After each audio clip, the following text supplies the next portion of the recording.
Start. From the record of the disciplinary proceedings, it emanates that the petitioner has written an application dated 1/12/2001 to the inquiry officer requesting therein to supply the copies of the statement recorded, if any, during the course of inquiry. On this application, there is an order of the inquiry officer to the senior administrative officer to supply copies of the documents on deposit of requisite fee so that he may submit his written reply in time, but there is no document to show that the documents so demanded were actually supplied to him. On 3/12/2001, the petitioner again wrote an application to the inquiry officer demanding 13 documents, details of which is given in clear words in the said application. There is an application dated 15/1/2002 of the petitioner on record in which petitioner has requested to keep the inquiry proceedings in abeyance as he has given a representation to the High Court for transfer of inquiry to some other district.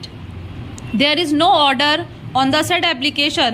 There is another application dated 22/1/2002 written by the petitioner to the inquiry officer demanding certain documents apparently that too were not supplied to enable him to put his version effectively. Moreover, the petitioner had indicated the relevancy of the documents so demanded by him.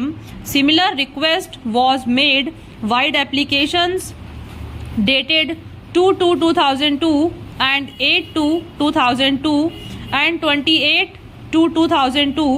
There is nothing on record to show that at any point of time the inquiry officer had observed that the documents demanded by the petitioner are not relevant or the witness whom the petitioner wants to examine are not relevant.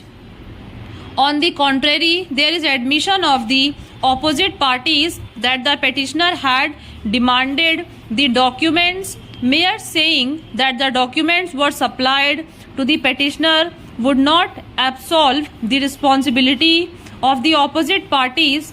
There is no documentary evidence letter to prove that the documents so demanded by the petitioner were supplied through a letter.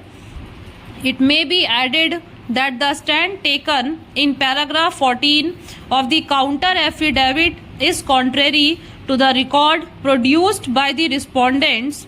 It may be added that in the charge sheet, the primary charge against the petitioner is that during preliminary inquiry, it was found that a racket is operating for filing fake claim petitions on fictitious name with fake documents, and petitioner is also involved in filling the fictitious claim petitions with the aid of certain clerks and advocates.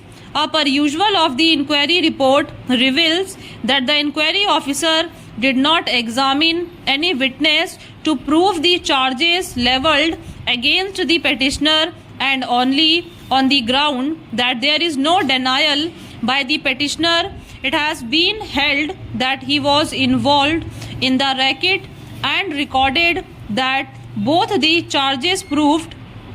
There must be clinching evidence to connect the delinquent employee with the charges levelled against him. It was the pious duty of the inquiry officer to ascertain the truth, being the independent investigator, as to how and in what manner the petitioner is involved in racket.